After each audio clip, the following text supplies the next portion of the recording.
இருளை விலக்கி உலகை எழுப்பும் ஞாயிறு அங்கே குடியிருப்பான். அவன் ஆனை முகத்தனின் அடியவர் மனத்தில் ஒளியாய் வந்து கொலுவிருப்பான்.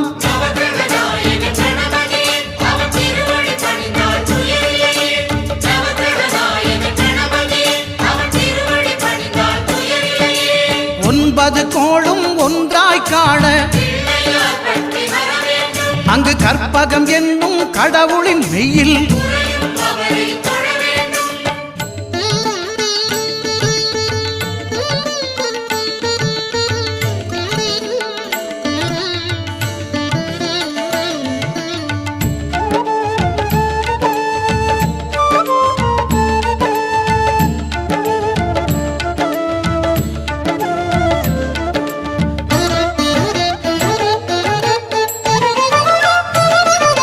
திங்கள் பகவான் திருமுகம் காண